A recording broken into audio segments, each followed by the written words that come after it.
Lenny, comment vas-tu? Ça qu'a fait? Ça qu'a passé? Ça va bien, Naboulé Petit Petit, comment oui?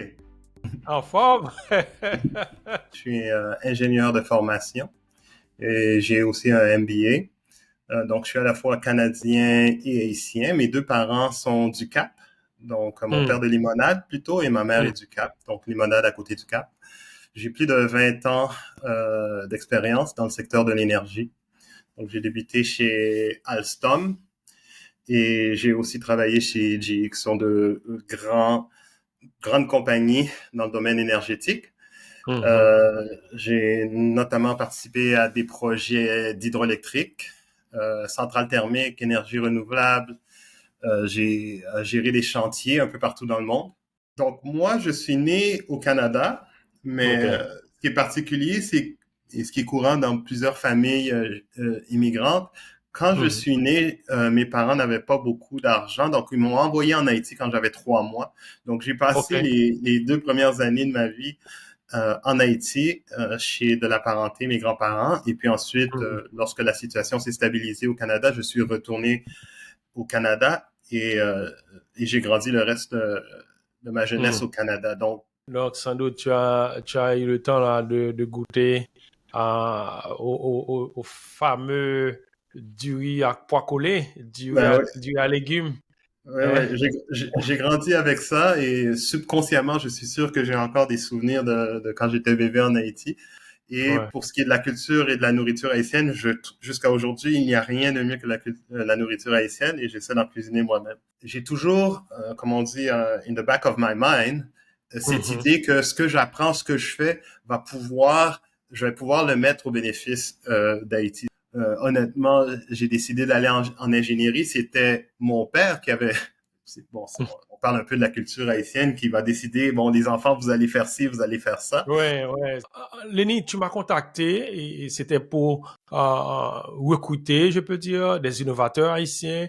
Euh, euh, c'est dans le cadre de WSA. WC, ça veut dire le World Summit Award. C'est une initiative internationale qui a été initiée par l'ONU.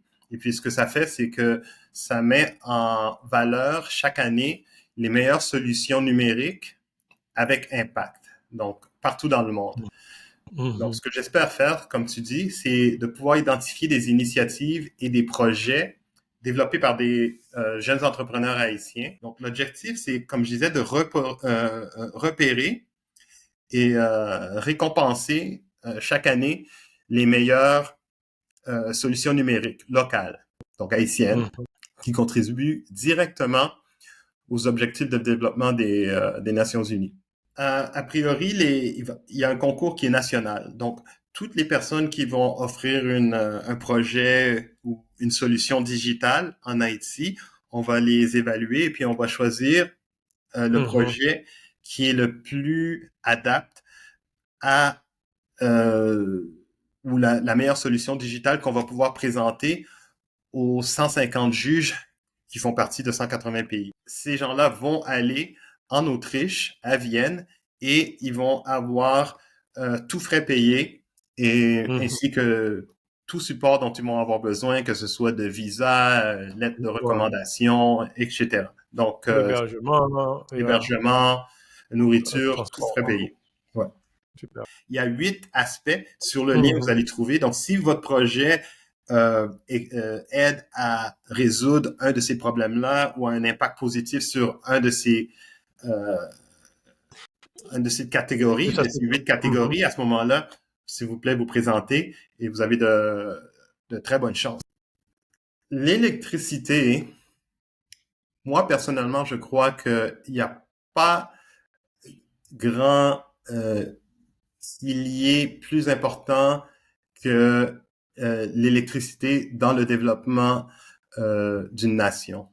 Les gros data centers qui sont utilisés par Amazon et Meta, et Google, etc., Mhm. euh,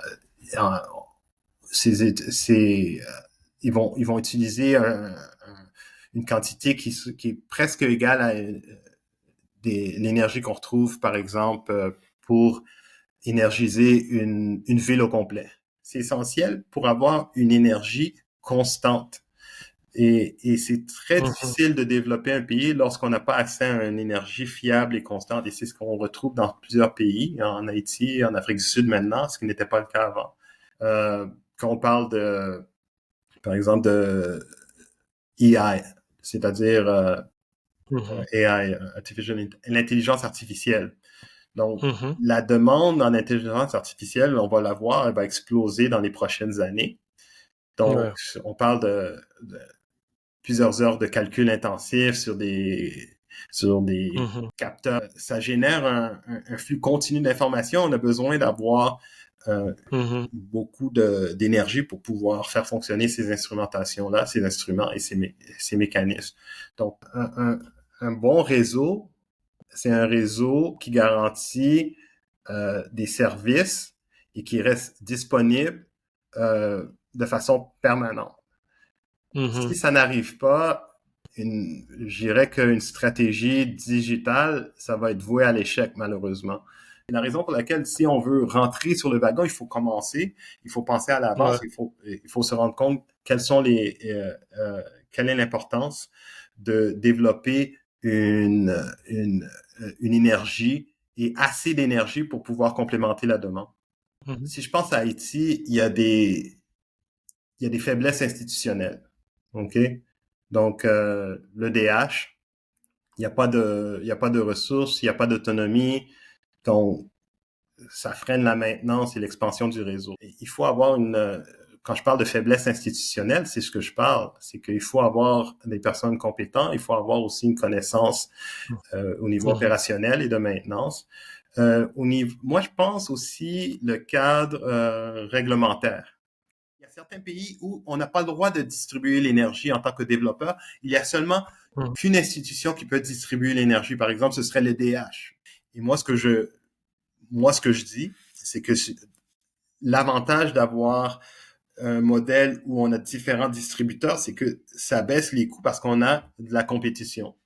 Beaucoup de ces personnes-là se trouvent dans des milieux ruraux, dans des endroits éloignés. Ça va être très difficile pour l'État d'essayer d'envoyer de l'électricité à travers un système central directement à ces gens-là de façon affor- euh, affordable, moins cher, Mhm. abordable. Abordable, ouais. Ouais. Oui. Donc, Mhm. c'est là que viennent les microgrids.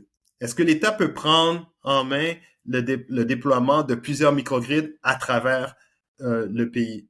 Je trouve que c'est très peinant Mhm. qu'on importe tant de diesel, tant de carburant pour produire de Mhm. l'électricité de façon qui n'est pas nécessairement la plus efficace, alors qu'on a des Ouais. ressources naturelles comme l'hydroélectricité, on a l'eau, Oui. on a le Ouais. Ouais. soleil, On a le l'eau, on vent. a le soleil, on a le vent. Exactement. C'est naturel et c'est Mhm. gratuit.